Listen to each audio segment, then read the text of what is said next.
नमो विष्णुपादाय कृष्णपृष्ठाय भूतले श्रीमते भक्तिवेदांत स्वामिनिति नामिने। नमस्ते सारस्वते देवे गौरवाणी प्रचारिणे निर्विशेष शून्यवादी पाश्चात्य देशतारिणे। जय श्री कृष्ण चैतन्य प्रभु नित्यानंद श्री अद्वैत गदाधर श्रीवासादि गौर भक्तवृंद। हरे कृष्णा कृष्णा कृष्णा हरे हरे, हरे राम राम राम हरे हरे। हरे कृष्णा कृष्णा कृष्णा हरे हरे, हरे राम राम राम हरे हरे। अजानुलम्बितभुजो कनकावदातो संकीर्तनैकपितरो कमलायताक्षो विश्वम्भरो द्विजवरो युगधर्मपालो वन्दे जगत्प्रियकरो करुणावतारो वन्दे जगत्प्रियकरो करुणावतारो वन्दे जगत्प्रियकरो करुणावतारो। कस्मादेकादशी जाता तस्य को वा विधि द्विज कदा वा क्रियते किं वा फलं किं वा वदस्व मे। का वा पूज्यतमा तत्र देवता सद्गुणार्णवः अकौर्वत् स्यात् को दोष एतन्मे वक्तुम् अर्हसि। भक्तों, भगवान श्री चैतन्य महाप्रभु की कृपा से कुछ समय से पिछली बार से हम लोग एकादशी महात्म्य के बारे में श्रवण कर रहे हैं। पिछली बार हमने श्रवण किया था कि एकादशी व्रत का पालन नहीं करने से हमें क्या क्या पाप लगता है।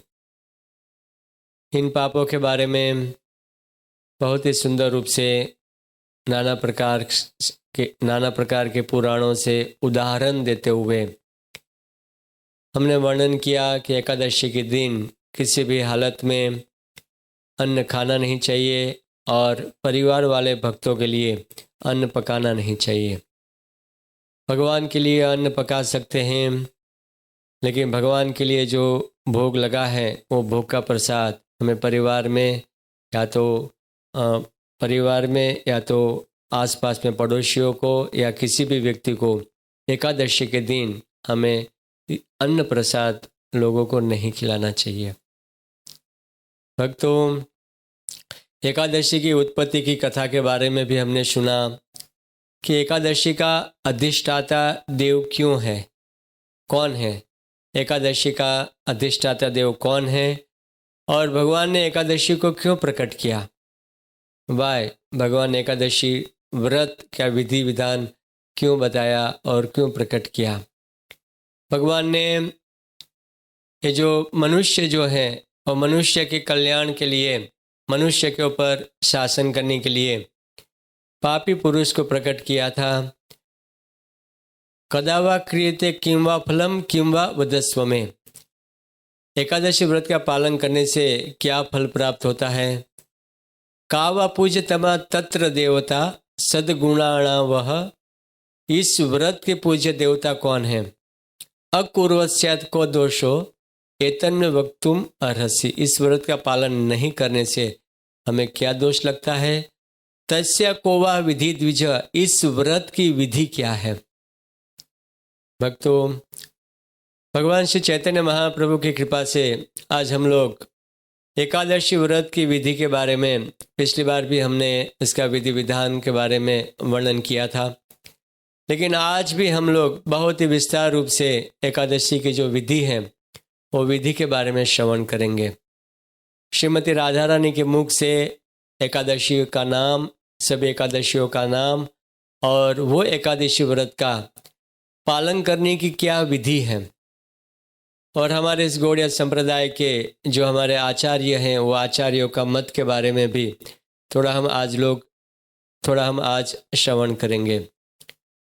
और एकादशी, कभी कभी हम देखते हैं कि 11 के दिन भी हम एकादशी व्रत का पालन नहीं करते हैं और 12 के दिन हम एकादशी व्रत का पालन करते हैं। क्यों? वाय? इसके पीछे क्या कारण है? तो शुद्ध अशुद्ध एकादशी के बारे में भगवान श्री चैतन्य महाप्रभु का क्या मत है और कौन सी एकादशी व्रत का पालन हमें करना चाहिए और कौन सी एकादशी व्रत का पालन हमें नहीं करना चाहिए, इसके बारे में हम लोग बहुत ही सुंदर रूप से समझने का प्रयास करेंगे। और ख़ास करके सबसे महत्वपूर्ण बातें हैं जो हमारे इस गौड़िया संप्रदाय में हर एक भक्त कंफ्यूज है। एकादशी का व्रत का पालन, विधि विधानों, क्या चीज़ खाना है और क्या नहीं खाना है, इस व्रत का पालन हम लोग कैसे करें, इसके बारे में खास कर क्या एकादशी के दिन हमें क्या खाना है और क्या नहीं खाना है, श्रीमती राधा रानी के मुख से और हमारे इस गौड़िया संप्रदाय के आचार्यों का जो मत है, और गौड़िया संप्रदाय में क्या चीज़ खा सकते हैं क्या नहीं खा सकते हैं। स्मार्ट ब्राह्मण लोग तर्क देते हुए नाना प्रकार की चीज़ें बताते हैं कि आप चावल खा सकते हैं एकादशी के दिन, संध्या को अन्न खा सकते हैं, इसके बारे में भी आज हम लोग श्रवण करेंगे। और एकादशी व्रत में हमारी एकाग्रता क्या होना चाहिए।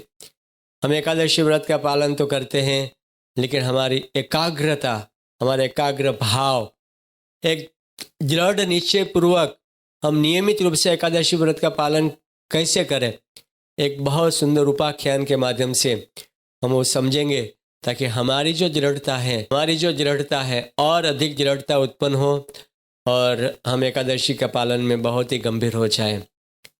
तो नाना प्रकार से आज हम लोग एकादशी के बारे में श्रवण करेंगे। एकादशी के व्रत की विधि के बारे में गर्ग संहिता में बहुत ही सुंदर रूप से वर्णन आता है। नारद जी इसके वक्ता हैं और मैथिल उनके श्रोता है।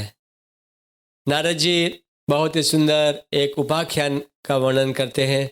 नारद जी कहते हैं कि दक्षिण देश में उशीनर नाम के प्रदेश में एक बार भयंकर दुष्काल पड़ा, और ये दुष्काल कोई ऐसा दुष्काल नहीं था। हालांकि अभी तो वर्तमान में हमने कभी दुष्काल की स्थिति को देखा ही नहीं है, लेकिन हमने कोई फिल्मों में या कोई छोटा मूवी यूट्यूब वगैरह में हमने पुराना जो दुष्काल 1956 इत्यादि में जो हुआ था, इसके बारे में हम लोग अच्छे तरह से देख सकते हैं और हमने सुना भी है। मुझे याद है जब मैं छोटा था तो हमने सुना भी था कि दुष्काल के समय पर इस देश की, दुनिया की जो हालत जो थी वो हालत कैसी हो गई थी। तो दुष्काल हुआ, एक साल नहीं, दक्षिण देश में उशीनर नाम के प्रदेश में दुष्काल हुआ, लेकिन ये जो दुष्काल है एक साल नहीं 10 साल तक कंटिन्यू दुष्काल होता रहा। यहाँ तक कि उसी प्रदेश के बड़े बड़े धनवान व्यक्ति भी कर्जदार हो गए।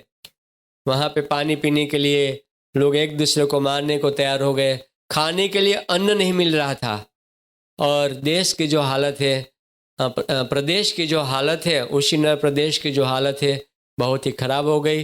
तो उशीनर प्रदेश के कुछ जो निवासी लोग जो हैं एक स्थान से उशीनर प्रदेश से दूसरे स्थान पर वो लोग पलायन होने लगे, क्योंकि उशीनर प्रदेश में 10 साल तक बारिश नहीं हुआ था। अपने स्थान को बदलने लग गए। कुछ उशीनर वासी लोग जो थे वो जाते हुए वृंदावन में नंद महाराज के गांव में नंदग्राम में आकर रुके। तो नंदग्राम में नंद महाराज ने उनके लिए बहुत ही सुंदर रहने की व्यवस्था कर दी और रहने की व्यवस्था उनको जो जो सहायता चाहिए था और सारी सहायता नंद महाराज ने उनको प्रदान कर दी। लेकिन ये जो उशीनर नाम के प्रदेश से जो लोग आए थे, वो वृंदावन में आने के कारण उनको गोप के नाम से, गोवालिया गोप के नाम से वो लोग भी विख्यात होने लगे। लोग उनको भी नाना प्रकार के गोप और गोपिया के नाम से उनको भी पुकारने लगे। तो ये जो सब गोप और गोपिया इस वृंदावन में आकर और रहने लगे और बहुत ही प्रसन्नता की अनुभूति कर रहे थे। यमुना का प्रवाह जो था बिल्कुल पास में बहता हुआ जा रहा था। लेकिन इन गोपों की बहुत सारी कन्याएं थी। कोई ऐसा नहीं कि 10-20 लोग वहाँ पर आए थे। हजारों की संख्या में लोग वृंदावन में आकर बसे हुए थे और बहुत से युवान कन्याएं उनकी थी। और इन युवान कन्याओं ने जब इस यमुना का जल को उन्होंने देखा और भगवान कृष्ण को देखा तो उनकी युवानी जो था और बढ़ने लगी। युवान अवस्था में उनकी काम की भावना जो था वो दिन प्रतिदिन बढ़ने लगी। और कृष्ण को देखने के कारण ये जो गोपियाँ जो थी अपना हृदय, तन, मन, धन सब कुछ युवान से वशीभूत होकर वो कृष्ण को हर चीज उन्होंने अर्पित कर दिया। भगवान कृष्ण का ये जो रूप माधुरी जो था, इतना रूप माधुरी था कि उनके रूप माधुरी से सारी गोपियाँ जो थी वो प्रभावित हुई और प्रभावित होकर वो उन्होंने जीवन में निश्चय कर लिया कि अगर हम पति के रूप में चाहेंगे तो केवल कृष्ण को ही चाहेंगे और किसी व्यक्ति से हमारा विवाह नहीं होना चाहिए। और बावरी हो चुकी वो गोपियाँ, बावरी हो चुकी। उनको खाना पीना, रहना, बैठना, उठना किसी भी प्रकार का ज्ञान नहीं हुआ। और सुबह से लेकर शाम तक केवल कृष्ण का ही स्मरण करती रही, कृष्ण का ही चिंतन करती।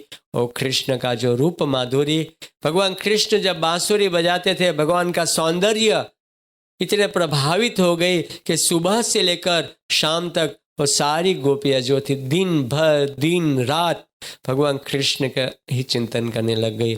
और एक समय की बात है जब वो कृष्ण का स्मरण कर रही थी, श्रीमती राधा रानी वहाँ पर आई। जैसे राधा रानी आई तो सारी गोपियों ने श्रीमती राधा रानी को प्रणाम किया और प्रणाम करके सारी गोपियाँ श्रीमती राधिका जी से कहती हैं, वो कहते हैं कि हम लोग कृष्ण के रूप माधुरी से हम लोग पागल हो चुके हैं। अभी हमारा जीवन जो है उनके बिना एक भार रूप लग रहा है। हम जी नहीं सकते जब तक हम उनको देखेंगे नहीं, तब तक हम उनको जी नहीं सकते। एकमात्र हमारा जीवन का जो उद्देश्य है कृष्ण को वशीभूत करना और कृष्ण को प्रसन्न करना। हम है राधिका, हम आपके शरण में आए हैं। आप सर्वशास्त्र में पारंगत हैं और आप बहुत ही दयालु हैं, कृपालु हैं। और आप हमारे ऊपर ऐसी कृपा करें कि कोई ऐसा उपाय बताएं कि कृष्ण जो है हमसे भी वशीभूत हो जाए। हमने देखा और हमने सुना भी कि कृष्ण जो है आपसे वशीभूत हो चुके हैं। तो हे राधिका जी, आपने कृष्ण को वशीभूत कैसे किया? कृष्ण को वश में किया है, उसके पीछे कारण क्या है? कृष्ण को आपने प्रसन्न कैसे किया? आप क्या खाती हो, आप क्या रहती हो, आप कैसे बोलती हो उनके सामने? राधा रानी कहते हैं कि खान पान और बोलने का उनके पीछे कोई सिद्धांत नहीं है। मैंने कृष्ण को प्रसन्न करने के लिए एकादशी व्रत का पालन किया था। अगर आप सभी गोपियाँ भी अगर मिलकर एकादशी व्रत का पालन करेंगे तो मुझे विश्वास है कि कृष्ण जो है आप पर प्रसन्न होंगे और कृष्ण जो है आपसे वशीभूत हो जाएंगे। तो सारे गोपियों ने पूछा, हे राधिका जी, वास्तव में आप बहुत ही दयालु हैं। राधा रानी भी कहने लग गई कि अगर कोई कृष्ण को प्रसन्न करने के लिए उनको कोई भी सहायता चाहिए तो आप हमेशा मेरे तरफ से सेवा के लिए मैं हमेशा तैयार रहूँगी। और मुझे बहुत ही बड़ी प्रसन्नता हो रही है कि आप सभी गोपियों को कृष्ण को प्रसन्न करने के लिए मैं एकादशी व्रत के महात्म्य के बारे में और एकादशी व्रत कैसे प्रकट हुई और एकादशी व्रत का जो विधि विधान है, उसी दिन क्या खाना चाहिए और एकादशी व्रत का पालन कैसे करना चाहिए, उसके बारे में मुझे कुछ बताने का सौभाग्य प्राप्त हो रहा है। ये मैं अपने आप को बहुत ही सौभाग्यशाली मानती हूँ। राधिका जी ने कहा एकादशी कैसे प्रकट हुई।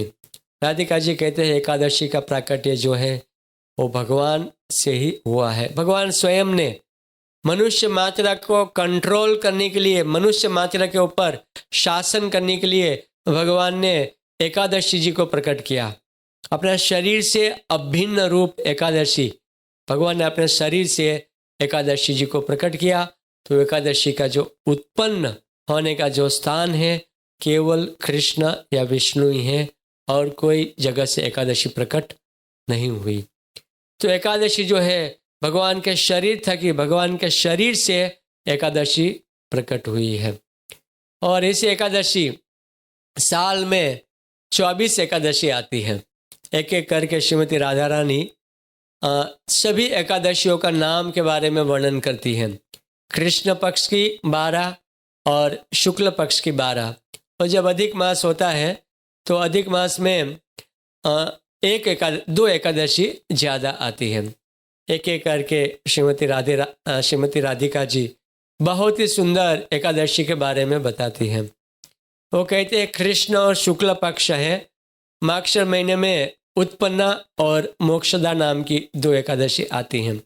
पौष महीने में सफला और पुत्रदा नाम की 2 एकादशी, महा महीने में षटतिला और जवा नाम की, फागण महीने में विजया और आमलकी, चैत्र महीनों में पाप मोचिनी और कामदा, वैशाख में वरुथिनी और मोहिनी, जेठ में अपरा और निर्जला और आषाढ़ में योगिनी और शयन, और श्रावण में कामिका और पवित्र रूपिणी, और भादरवों में अन्नदा और पाशेर्वकादशी,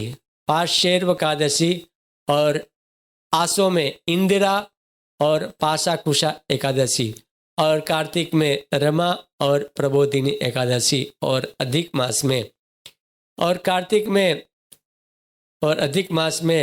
कमला, और कार्तिक में रमा और प्रबोधिनी, और अधिक मास में कमला नाम की ये जो एकादशी है वो एकादशी आती है। आपको अगर विस्तार से चाहिए तो मैं सभी भक्तों को ये शेयर कर दूंगा।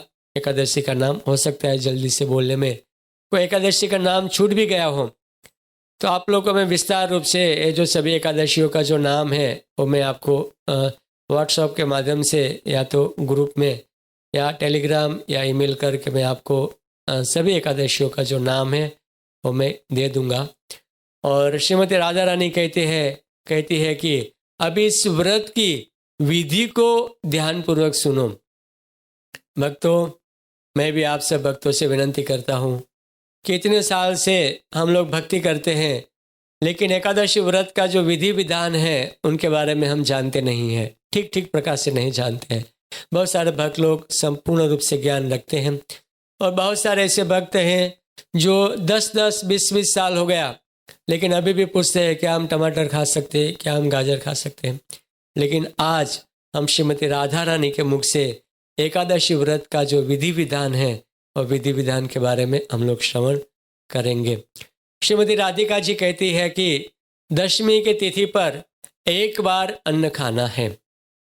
दशमी तिथि पर एक बार अन्न खाना है और एकादशी के दिन मात्र एक बार जलपान करना है। केवल एकादशी के दिन एक ही बार जल पीजिए। प्रयास कीजिए कि आप निर्जला कीजिए, लेकिन नहीं हो सकता है तो केवल एकादशी के दिन एक बार जलपान कर सकते हैं। सतत नाम जप करते रहें। एकादशी के दिन सतत नाम घर पे इस हरे कृष्ण महामंत्र को सतत चालू रखना चाहिए, या तो जपा जितना संभव हो सके इतना अधिक से अधिक हमें भगवान के नाम का जप करना चाहिए। वस्त्र बिल्कुल नया धारण करना चाहिए और एकादशी के दिन सुबह जल्दी उठना चाहिए। ब्रह्म मुहूर्त में सूर्योदय से पहले उठना है। गृहस्थों को ये बहुत ही महत्वपूर्ण उपदेश है। एकादशी के दिन सूर्य देव से पहले वो उठ जाए और पथारी त्याग करने के बाद जैसे खड़े हुए अपने गुरु जी को प्रणाम करें, अपने आराध्य देव। अभी हम मदन मोहन जी मंदिर के आश्रित हैं, तो श्री श्री राधा मदन मोहन जी के चरणों में प्रणाम करें। या तो आपके घर में जगन्नाथ जी हैं या गौर निताई है, जो भी विग्रह है, सभी विग्रह को याद करते हुए, इस विग्रह को प्रणाम करते हुए आप स्नान करें। हालांकि स्नान करने के लिए पहले के ज़माने में ऐसा था कि तालाब में जाते थे, या तालाब में या तो कोई वाव इत्यादि में जाते थे, कुएं इत्यादि में जाते थे और स्नान करते थे। लेकिन वो वर्तमान में संभव नहीं है, तो आप अपने घर पर बिल्कुल ठंडा पानी से स्नान करें। और शरीर पर किसी भी प्रकार का तेल नहीं लगा सकते, सर पे भी नहीं लगा सकते और शरीर पर भी तेल का मालिश नहीं कर सकते। और स्नान करने के बाद राधा कृष्ण का या जगन्नाथ बलदेव सुभद्रा या गौर निताय जो भी विग्रह आपके घर पर है, उसी विग्रह का पूजन करें।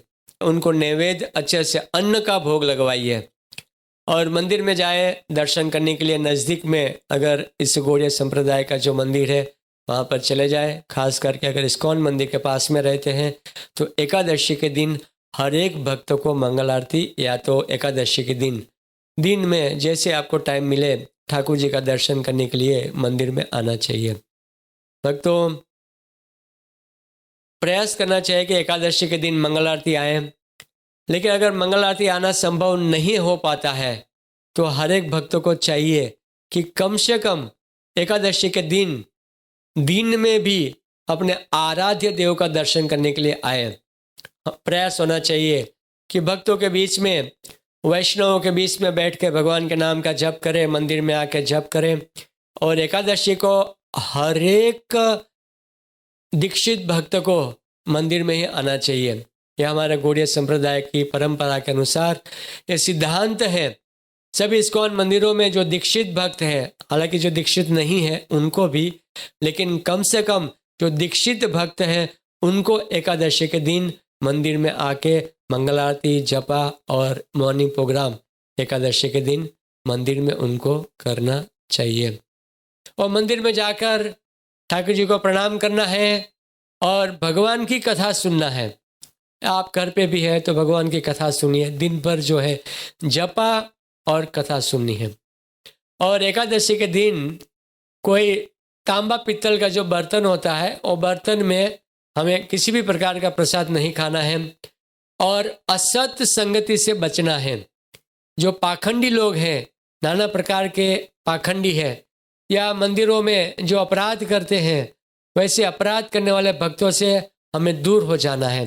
किसी भी भक्त की बुराई सुननी नहीं है और किसी भी भक्त की बुराई करनी नहीं है। पाखंडी, चोर, परस्त्रीगामी ऐसे व्यक्तियों की संगति, अगर ऑफिस में जाते हैं तो वैसे व्यक्तियों की संगति से दूर रहे। और अगर आप मंदिर में आते हैं तो मंदिर के अंदर किसी भी प्रकार का अपराध नहीं करना है और जो भी वैष्णव मिले हर एक वैष्णव को प्रणाम करना है। हाँ भक्तों, आजकल प्रणाम करने की जो प्रथा है वो लुप्त होती जा रही है। लेकिन हमारे आचार्यों से हम लोग सीखते हैं कि कितनी बार भक्तों को प्रणाम करना चाहिए। जो भी वैष्णव मिला उनको प्रणाम करो, जो भी वैष्णव मिला उनको प्रणाम करो। मंदिर में आते हैं छाती निकाल के नहीं घूमना चाहिए, ऐसे घूमना चाहिए। कम से कम सर झुकाना चाहिए, हाथ जोड़ना चाहिए। ये नम्रता जो है हमारा आभूषण है और इसी आभूषण से हम भगवान को प्रसन्न कर सकते हैं। भगवान श्री चैतन्य महाप्रभु, अगर भगवान श्री चैतन्य महाप्रभु को प्रभावित करना है, हमारी भक्ति से वशीभूत करना है, उनको प्रसन्न करना है, तो हमारा ये आभूषण को धारण करो। ये आभूषण को हटाओ और ये धारण करो। सर ऐसा, हाथ ऐसा, क्योंकि मुद्रा का महत्व है। हर एक कार्य के लिए नेताओं की कोई अलग मुद्राएं हैं और भक्तों की भी अलग मुद्राएं हैं। मुद्रा हमारे पास होनी चाहिए। अगर हम भक्त बनते हैं तो हमें हमारे पास हम्बलता, नम्रता और हाथ जोड़ना, सर झुकाना, ये जो आदत है हमारे पास होनी चाहिए। छाती निकाल के चलना वो एक उत्तम भक्त, उच्च कोटि के वैष्णव के गुण नहीं है। और खास करके मंदिर में इस प्रकार से नहीं रहना है। और 6 शत्रु, काम, क्रोध, लोभ, मोह, ईर्ष्या, मत्सर, है ना, इत्यादि नाना प्रकार के जो हमारे शत्रु हैं, वो शत्रु से बचना है। हमें सुबह से लेकर शाम तक भगवान के नाम का जप करना है। फिर तो शत्रुओं का प्रभाव जो है उससे हमें बहुत ही बच ही जाएंगे। अगर आप दिन भर जप करोगे, भगवान के कथा सुनोगे भक्तों के मुख से, आजकल ऑनलाइन के माध्यम से आप नाना प्रकार के चैनलों में कथा सुन सकते हैं। आप लोग दिन भर कथा सुनिए, भगवान के नाम का जप कीजिए। अगर आप ये करते रहेंगे तो स्वाभाविक है ये जो 6 प्रकार के जो शत्रु हैं और शत्रुओं से आप लोग बच जाएंगे। एकादशी के दिन श्रीमती राधा रानी कहती है कि आपको दिन भर भगवान के नाम का जप और भगवान की कथा में आपको एकादशी के दिन अपना समय जो है बिताना है। अगर कोई इस प्रकार से एकादशी व्रत का पालन करते हैं और एकादशी के दिन अन्न नहीं खाना है, क्या खाना क्या नहीं खाना, और श्रीमती राधा रानी बताती है। मैं आपको आगे विस्तार से कहता हूँ, लेकिन इसके पहले श्रीमती राधा रानी के मुख से एकादशी की महिमा के बारे में श्रवण करते हैं। श्रीमती राधा रानी कहते हैं कि पूरा पृथ्वी का दान दे दो, इतना फल एक एकादशी व्रत पालन करने से प्राप्त हो जाता है। पूरा पृथ्वी का दान कर दो और जो फल प्राप्त होता है वही फल केवल एक एकादशी पालन करने से प्राप्त हो जाता है। और बहुत से लोग ऐसे हैं जो पाप रूपी कीचड़ से इतना भयंकर भयंकर पाप करते हैं जिनका उद्धार के लिए कोई उपाय नहीं है। यमराज जी और चित्रगुप्त भी थक गए उनका हिसाब किताब लिख लिख के। अगर वैसा व्यक्ति भगवान नाम का जप और एकादशी व्रत का पालन करता है तो यमराज जी जो है उनका हिसाब किताब को जीरो कर देते हैं, उनका सारा जो डाटा है उनको डिलीट कर देते हैं। रात्रि जागरण करना है, देर रात्रि तक भगवान के नाम का जप या भगवान की कथा सुनते हुए रहना है। जो व्यक्ति एकादशी के दिन तुलसी पत्र से भगवान की सेवा करते हैं, तुलसी पत्र भगवान के चरणों में अर्पित करते हैं, राधा कृष्ण की पूजा करते हैं, वो व्यक्ति जल के अंदर अगर कमल रहता है और कमल जल के अंदर रहता है लेकिन जल को स्पर्श नहीं करता है, वैसा व्यक्ति संसार में रहने के बाद संसार के जो पाप हैं वो पापों का स्पर्श नहीं कर पाता है। संसार में रहता है लेकिन पाप जो है उनका स्पर्श नहीं कर सकता है। तो एक भक्त जो होता है वो तो एकादशी व्रत का पालन भगवान कृष्ण की प्रसन्नता के लिए करते हैं, लेकिन महात्मा के बारे में भी जानना जरूरी है। अगर हम महात्मा के बारे में जानते हैं, एकादशी का महात्मा के बारे में, तो हमारा दृढ़ता, हमारा जो विश्वास है एकादशी के प्रति और बढ़ेगा। सैकड़ों अश्वमेध यज्ञ करने से जो फल प्राप्त होता है वही फल और उसी फल का 16वां हिस्सा एकादशी व्रत का 16वां हिस्सा के बराबर हो जाता है। अब देखिए, एकादशी व्रत पालन करने से जो फल प्राप्त होता है उनका 16वां हिस्सा के बराबर सैकड़ों अश्वमेध यज्ञ करने से जो फल प्राप्त होता है वो एकादशी के फल से 16वां हिस्सा के बराबर है। भक्तों, अगर हम भक्तिपूर्वक एकादशी व्रत का पालन करते हैं तो पितृय पक्ष का, अपने पिताजी के पक्ष के 10 पीढ़ी, माताजी के पक्ष की 10 पीढ़ी और ससुर की पक्ष की 10 पीढ़ी का उद्धार कर देता है। आप देखिए एकादशी व्रत की कितनी महिमा है। एक गोपियों, જેવી રીતે सफ़ेद गाय, जैसे सफ़ेद गाय और काली गाय दोनों के समान रूप से गुण है, दूध के समान रूप से गुण है। सफ़ेद और काली गाय का जो दूध है, दूध का जो गुण है, दोनों के दूध का समान रूप से गुण है। इसी प्रकार से चाहे शुक्ल पक्ष की एकादशी करो या कृष्ण पक्ष की, दोनों पक्ष की कोई भी एकादशी व्रत करो, आप दोनों का जो फल है वो समान प्राप्त होता है। गोपियों, अगर कोई सुमेरु पर्वत जैसे सुमेरु पर्वत की तरह रुई का अगर पूरा ढेर लगा हो, रुई इतना ऊंचा हो जो सुमेरु पर्वत तक इतना ऊंचा हो, लेकिन इसी रुई के ढेर को एक छोटा सा अग्नि, वर्तमान में हम उसे माचिस की तिल्ली कहते हैं, छोटी सी माचिस की तिल्ली, उसको जला के 1 सेकंड में राख और भस्म कर देता है। इसी प्रकार से अगर आप एकादशी व्रत का पालन करते हैं तो आपके करोड़ों जन्मों के जो पाप जो है, पाप को भस्म कर देता है। राधा रानी कहते हैं, हे गोपियाँ, हे गोपियों, ये सारा फल तो एकादशी व्रत पालन करने से मिलता ही है, लेकिन प्रमुख फल है कृष्ण जो है आपसे वशीभूत हो जाता है। एकादशी के दिन आप गंभीरतापूर्वक एकादशी व्रत का पालन करते हैं तो निश्चित रूप से कृष्ण आपके प्रति प्रसन्न हो जाता है, और गोपियाँ जो है, कृष्ण जो है आपको आपके प्रति वशीभूत हो जाता है। हे गोपियों, जिस प्रकार से सर्पों में अनंत, पक्षियों में गरुड़, देवताओं में विष्णु और 4 वर्णों में ब्राह्मण, वृक्षों में पीपल और पत्रों में तुलसी पत्र प्रधान है, इसी प्रकार से व्रत में एकादशी व्रत प्रधान है। अगर कोई एकादशी व्रत का पालन करते हैं तो और कोई व्रत करने की आवश्यकता नहीं है। माधव तिथि, भगवान का आविर्भाव तिरोभाव, वैष्णव का आविर्भाव तिरोभाव, व्रत का पालन करते हैं, उत्सव मनाते हैं, माधव तिथि पर उत्सव मनाते हैं, तो उनको और कोई व्रत करने की आवश्यकता नहीं है।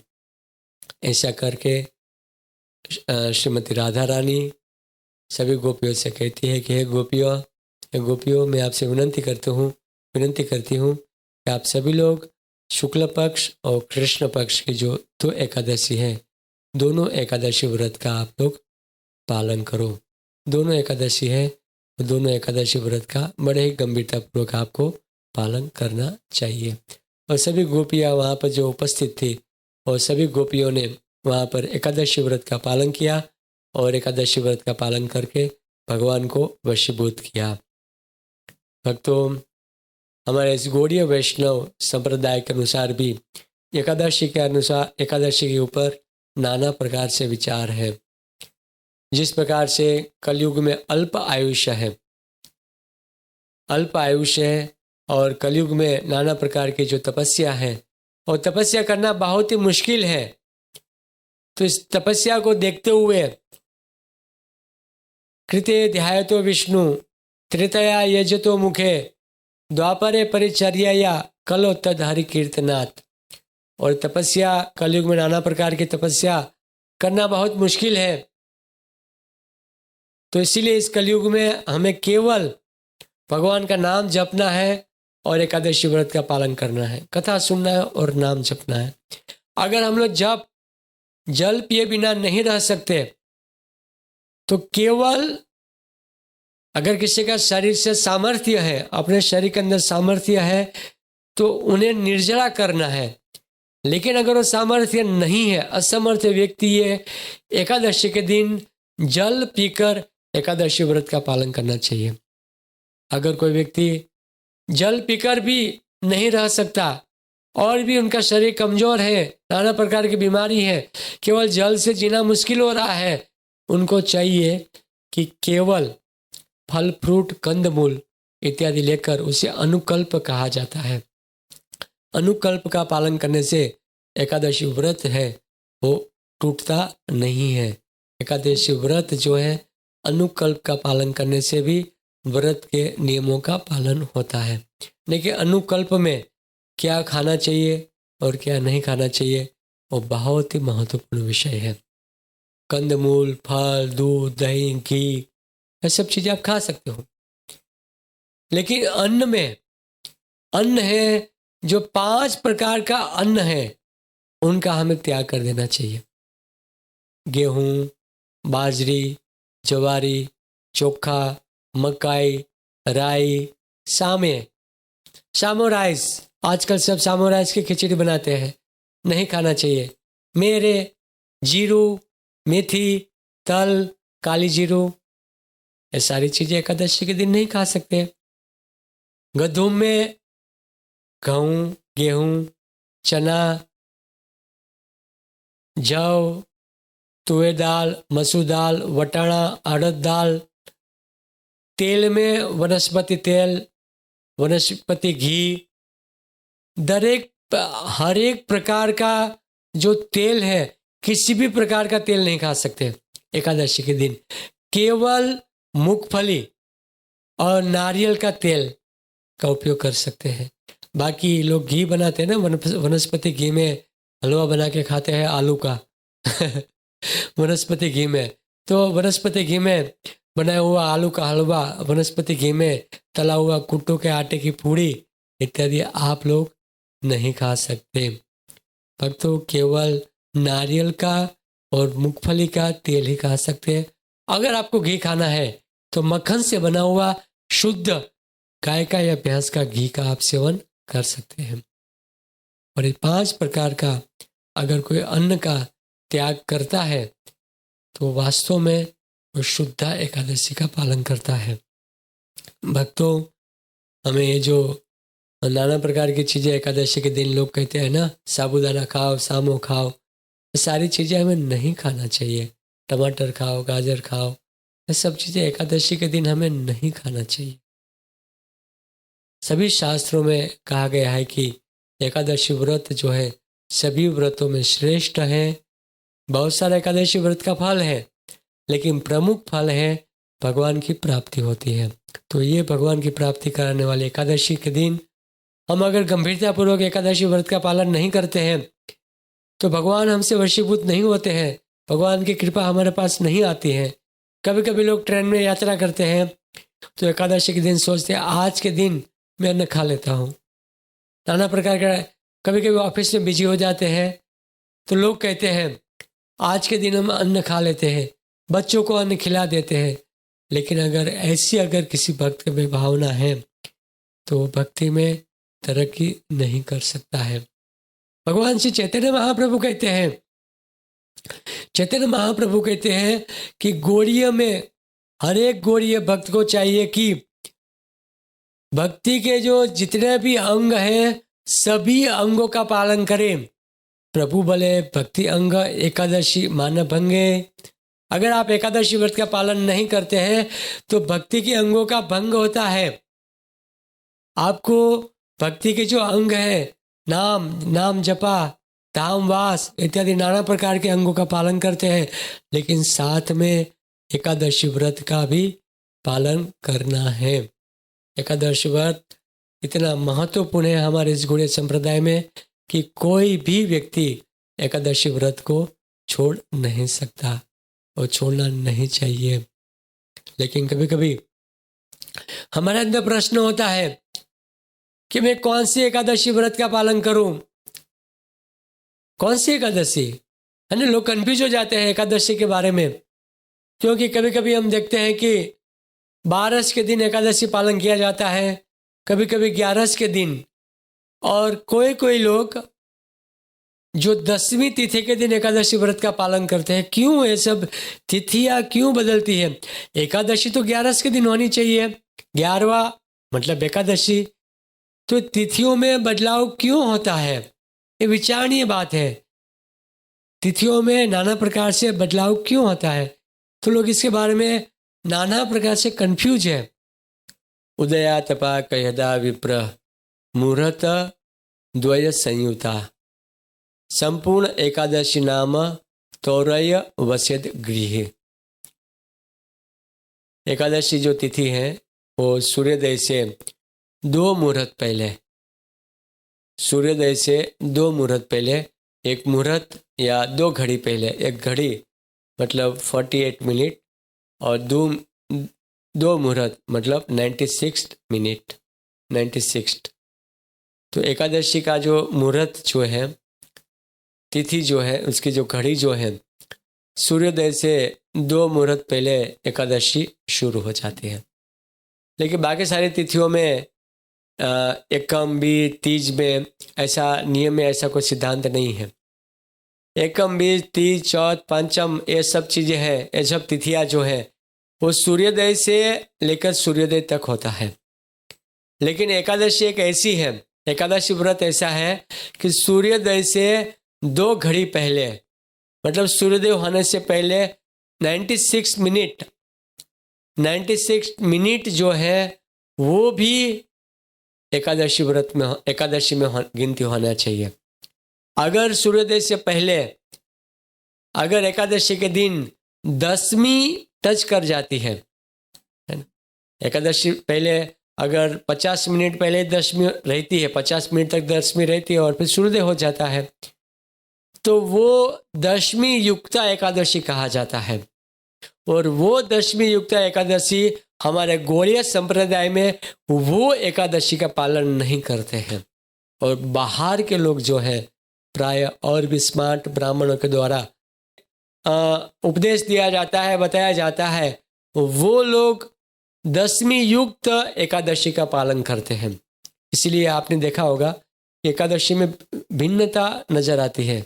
कभी कोई एक दिन एकादशी करते हैं, कल कोई दूसरा दिन एकादशी करते हैं, कोई संप्रदाय वाला आज एकादशी करते हैं, कोई संप्रदाय वाला कल एकादशी करते हैं। अलग अलग संप्रदाय में अलग अलग दिन एकादशी व्रत का पालन किया जाता है। इसके पीछे ये भी सिद्धांत है कि सूर्य के अनुसार देखा जाए तो 30 दिन है महीने का, और चंद्र के अनुसार देखा जाए तो 29 दिन है महीने का। तो इसलिए एकादशी में भी, तिथियों में भी बदलाव आता है। लेकिन 10वीं युक्त जो एकादशी घड़ी, इसकी 2 घड़ी, 11 के 2 घड़ी पहले जो एकादशी शुरू हो जाती है, एकादशी का जो मुहूर्त शुरू हो जाता है, वो एकादशी वैष्णव भक्तों के लिए पालनीय है। लेकिन 10वीं युक्त एकादशी एक वैष्णव जो है कभी भी उस एकादशी का पालन नहीं करते। सूर्योदय से 2 मुहूर्त पहले एकादशी शुरू हो जाता है, उससे शुद्धा एकादशी। और सूर्योदय से 2 मुहूर्त तक, 2 मुहूर्त पहले भी अगर 10वीं का मिश्रण रहता है, उसे अशुद्धा एकादशी कहा जाता है। भगवान श्री चैतन्य महाप्रभु क्या कहते हैं? भगवान श्री चैतन्य महाप्रभु अपने मां से कहते हैं, शुद्धा एकादशी का पालन करो, अशुद्धा नहीं। कब एकादशी व्रत का पालन करना है और कब छोड़ना है। हालांकि वर्तमान में अगर कोई बुद्धिमान नहीं है तो ज़्यादा घबराने की आवश्यकता नहीं है। हमारे पास ऐसा कैलेंडर है, जो कैलेंडर वैष्णव कैलेंडर है, और आजकल व्हाट्सएप के माध्यम से और ऑनलाइन भी रिमाइंडर के द्वारा भी, एकादशी रिमाइंडर के द्वारा भी हम उसका पालन कब करना है, कब अन्न खाना है, हर चीज़ के बारे में संपूर्ण विस्तार से जानकारी ले सकते हैं। इसलिए एकादशी कब है कब नहीं है ज़्यादा हमें सोचने की आवश्यकता नहीं है, लेकिन हमें जानकारी होनी चाहिए कि हमें शुद्धा एकादशी का पालन करना है। हाँ, लेकिन अगर 12वीं के दिन अगर एकादशी केवल 1 मिनट क्यों ना हो, तो भी 12वीं का अगर मिश्रण है 12वीं के दिन पर, तो भी हम 11वां को एकादशी पालन कर सकते हैं। फिर हमें 13वां के दिन एकादशी पालन करने की आवश्यकता नहीं है। तिथि केवल 10वीं तिथि को देखा जाता है, 10वीं तिथि मिश्रण नहीं होना चाहिए। 12वीं तिथि अगर कम ज़्यादा समय है, उसी दिन एकादशी थोड़ी मात्रा में एकादशी होगा, तो भी हम 11 के दिन ही व्रत करते हैं, 11वां के दिन ही एकादशी का व्रत का पालन करते हैं, और वही एकादशी शुद्धा एकादशी है। भगवान श्री चैतन्य महाप्रभु अपनी माता से शुद्धा एकादशी व्रत पालन करने का उपदेश देते हैं। अनुपास्या द्वादशी स्थात त्रयोदश्यांत पारणम। यदि अरुणोदय के समय 10वीं और एकादशी दोनों मिले हो, तो अगले दिन 12 का दिन व्रत करना चाहिए, उपवास करना चाहिए। यह हरि भक्ति विलास में बहुत सुंदर रूप से वर्णन प्राप्त होता है। अगर आप सब लोग एकादशी के बारे में विस्तार से जानना और समझना चाहते हैं, तो हरि भक्ति विलास नाम का ग्रंथ पढ़ लीजिए। बहुत ही सुंदर रूप से उसमें एकादशी की महिमा जो है, वो महिमा के बारे में बहुत ही सुंदर रूप से वर्णन प्राप्त होता है। लेकिन मेरे आप सब वैष्णवों से आप सब भक्तों से इतनी विनंती है, हे भक्तों, एकादशी के दिन आप सब भक्त लोग से मैं चरणों पे हृदयपूर्वक मैं एक विनंती करता हूँ, एकादशी के दिन आप सामू राइस और आप साबूदाना इत्यादि ग्रहण नहीं करें। बड़े ही सावधान हो जाइए, किसी की बात में नहीं आइए और बड़े गंभीरतापूर्वक एकादशी व्रत का पालन करें। और किसी भी प्रकार का अन्न नहीं खाना है और साथ में फल फ्रूट दूध कंदमूल एक टाइम लीजिए। जितना आप खाने में आप अवॉइड करेंगे, कम खाना कम पीना, इतना आपके लिए बहुत ही उत्तम रहेगा। लेकिन कुछ कर नहीं सकते, कलयुग का शरीर है, बहुत ही कमज़ोर शरीर है, भूख सहन नहीं होती है, नाना प्रकार की कमजोरी है हमारे अंदर। और ऐसी परिस्थिति में अगर हम लोग एक दिन पहले, एकादशी के एक दिन पहले अगर हम 2 टाइम 3 टाइम भी अगर अन्न ले लेते हैं तो किसी भी प्रकार का अपराध नहीं लगता है। लेकिन कम से कम हमें एकादशी के दिन बड़े ही गंभीरतापूर्वक एकादशी व्रत का पालन करना है। दूसरी, मैं आप सब भक्तों से विनंती करता हूँ कि आप अपने बच्चों के लिए कृपया अन्न नहीं पकाए और उनको अन्न नहीं खिलाए। मेहमानों को शादी विवाह में जाकर आप न तो अन्न खाए न तो अन्न पकाए।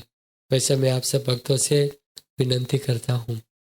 और अगर हमारे कोई दृढ़ता नहीं है एकादशी व्रत के ऊपर और अधिक दृढ़ता नहीं है तो दृढ़ता के बारे में एक बहुत सुंदर उपाख्यान है। अगर आप सुनेंगे तो स्वाभाविक है कि आपकी दृढ़ता और बढ़ेगी। बहुत सुंदर उपाख्यान है। प्राचीन काल में कौशिक नामक नगर में रुकमांगद नाम का एक राजा हो गया। रुकमांगद राजा हो गया और इतना शक्तिशाली था और इतना श्रद्धालु था। हालांकि उन्होंने बहुत अपने राज्य का बहुत बड़ा विस्तार किया था, लेकिन भगवान के प्रति श्रद्धा होने के नाते वो डंका बजाते हुए अपने राज्य के छोटे गांव में, बड़े शहरों में भी डंका बजाते हुए सूचित किया जाता था कि कल एकादशी है। हर एक स्त्री पुरुष 8 साल से लेकर 80 साल तक केवल बीमार व्यक्ति को छोड़कर हर एक व्यक्ति एकादशी व्रत का पालन करे। अगर कोई एकादशी व्रत का पालन नहीं करेगा उनका वध कर दिया जाएगा, उनको मेरे राज्य से बाहर कर दिया जाएगा। वैसी सूचना डंका बजाते हुए एकादशी से पहले दिन या 2 दिन पहले पूरे राज्य में वो सूचित करते थे। और खुद भगवान के शुद्ध भक्त थे और खुद एकादशी व्रत का बड़े ही गंभीरता से पालन करते थे। भक्तों, जब वो राज्य कर रहे थे, धीरे धीरे उनका लड़का बड़ा होने लग गया और उनकी उम्र बढ़ती गई। और उसी समय पर उन्होंने विचार किया, मैं जंगल में जाऊंगा और शिकार करूंगा और बहुत सारे प्राणियों का वध करूंगा ताकि हमारी प्रजा की रक्षा हो, मुसाफिर लोग आसानी से जंगल में जा सकें। तपस्या करूंगा मैं जंगल में जाकर।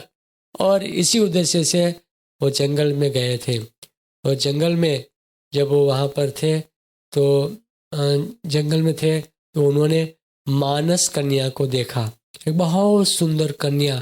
इस कन्या को देखा। भक्तों, जब महाराज रुकमांगद के राज्य में सभी लोग एकादशी व्रत का पालन करते थे तो रुकमांगद जो था उनके राज्य में कोई भी पापी नहीं था, कोई भी नरक में नहीं जाता था। यमराज जी दुखी हो गए और दुखी होकर यमराज जी ब्रह्मा जी के पास गए और ब्रह्मा जी से विनंती किया, हे प्रभु, हमारे राज्य में, मेरे नरक में कोई भी नहीं, चित्रगुप्त फ्री है और मैं भी फ्री हूँ, कोई भी नहीं आ रहे हैं। मुझे जिम्मेदारी तो दी है लेकिन नरक में यहाँ पर कोई जीव आ ही नहीं रहा है। महाराज रुकमांगद जो है एकादशी व्रत का पालन में इतना गंभीर है, संसार में संपूर्ण लोग एकादशी व्रत का पालन करते हैं। ब्रह्मा जी ने कहा, कोई बात नहीं, चिंता मत करो।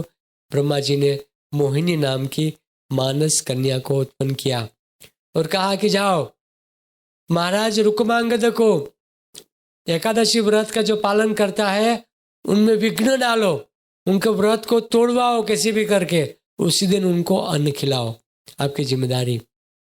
तो मोहिनी ने कहा, वो तो तुरंत ही कर लूंगी। बहुत सुंदर स्त्री थी मोहिनी। और वो स्वर्ग में से, ब्रह्मलोक से वो नीचे आई ब्रह्मलोक पे स्वर्ग, वहाँ से वो नीचे आई। वो जंगल में जहाँ महाराज रुक्मांगद जहाँ भ्रमण कर रहे थे, वहाँ पर जाकर बहुत सुंदर गला, उनका सुरीली आवाज से बहुत सुंदर गान गाने लगी और उन्होंने शिव जी को प्रसन्न किया कि मैं महाराज रुक्मांगद को अपने पति के रूप में चाहती हूँ और उनका एकादशी व्रत को तोड़ना चाहती हूँ। मैं चाहती हूँ कि एकादशी व्रत का पालन नहीं करे। यह ब्रह्मा जी का आदेश है, यमराज जी का आदेश है और इस कार्य के लिए मैं यहाँ पर आई हूँ। शिव जी प्रसन्न हुए, शिव जी की स्तुति की उन्होंने। और जब वो भी जंगल में आकर फिर भ्रमण करने लगी, महाराज रुक्मांगद ने उनका गला, सुंदर आवाज को देखकर वो जंगल में ढूंढते ढूंढते ढूंढते उनके पास पहुंच गए।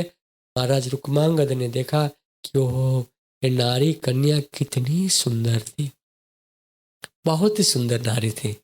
तो रुक्मांगद कहते हैं कि मुझसे विवाह करने का प्रस्ताव रखते हैं रुक्मांगद। लेकिन मोहिनी जो है रुक्मांगद प्रति प्रसन्न हो जाती है और वो भी, दोनों का एक गंधर्व विवाह होता है। विवाह करने के बाद महाराज रुक्मांगद मोहिनी को अपने घर पर लेकर आते हैं। मोहिनी ने एक शर्त रखा था कि जब मैं कोई चीज मांगू आपसे, वो आपको देना है। अगर आप नहीं देंगे तो मैं सब कुछ छोड़कर मेरे पिताजी के पास चले जाऊंगी, आपको छोड़कर मैं चले जाऊंगी।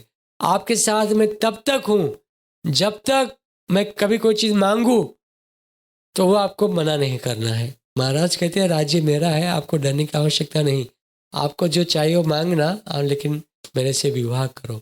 विवाह से पहले दोनों की ये कंडीशन था, नियम था दोनों का।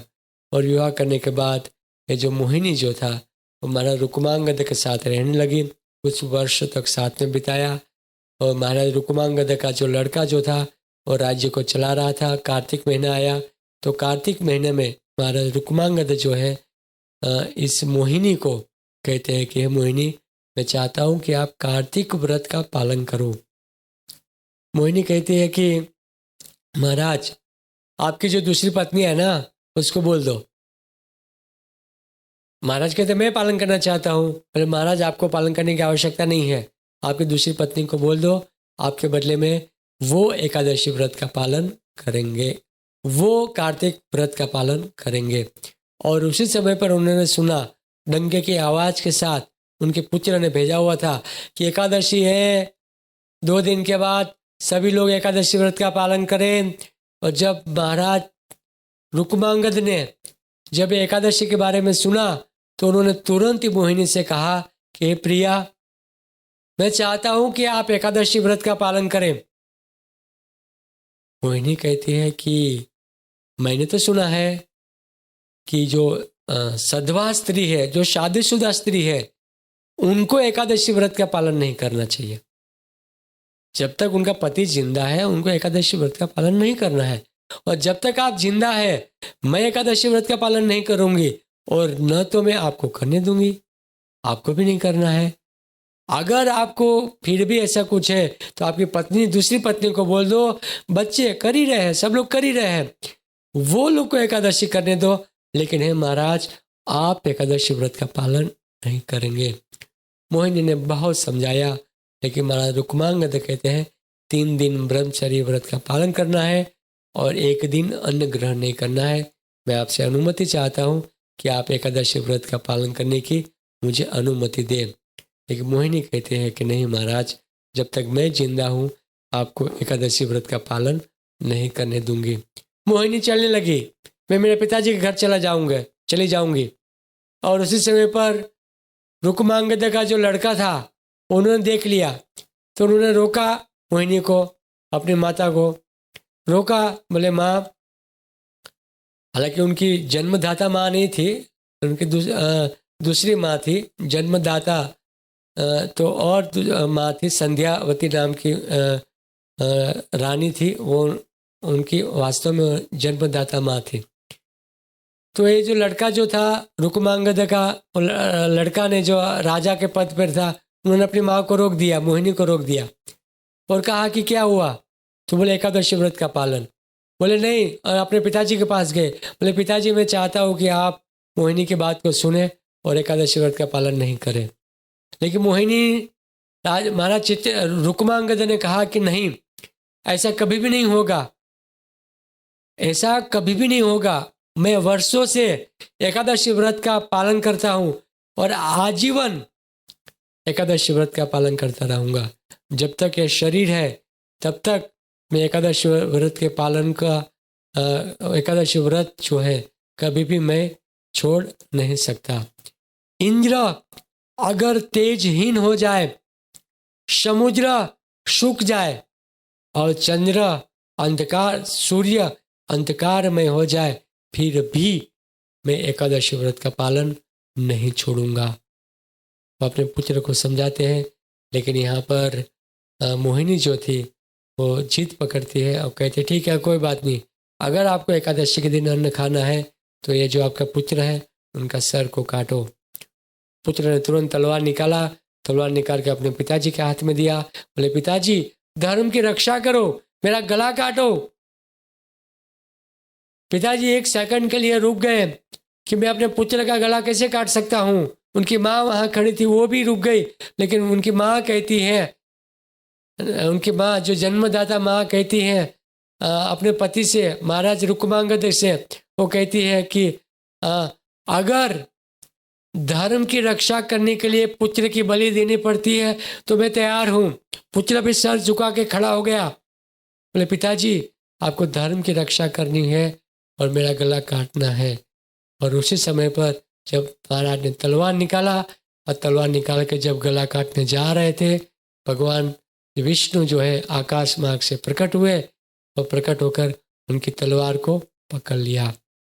भगवान विष्णु कहते हैं, हे महाराज, हे रुक्मांगद, आपने वास्तव में बहुत ही सुंदर रूप से एकादशी व्रत के प्रति आपकी दृढ़ता है, दृढ़ श्रद्धा है, आप बहुत ही श्रद्धालु हो और आपकी दृढ़ता को देखकर मैं बड़ा ही प्रसन्न हूँ।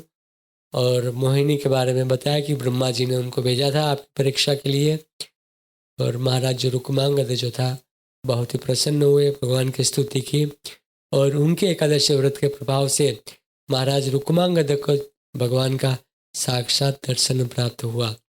भक्तों, मैं आप सब भक्तों से विनती करता हूँ कि बहुत ही दृढ़ श्रद्धा रखें एकादशी के ऊपर और एकादशी व्रत का बड़े ही गंभीरता पूर्वक एकादशी व्रत का पालन करें। एकादशी के दिन अन्न नहीं खाना है, नहीं खाना है, नहीं खाना है। अगर पकाना भी पड़े तो केवल ठाकुर जी को भोग लगाने के लिए। भगवान को बढ़िया भोग लगाइए, लेकिन अपने परिवार को वो भोग प्रसाद नहीं दीजिए, नहीं दीजिए, नहीं दीजिए। हरे कृष्णा कृष्णा कृष्णा हरे हरे, हरे राम राम राम हरे हरे। कृष्ण प्रभुपाद की जय। एकादशी व्रत कथा की जय। निताय गौर प्रेमानंदे।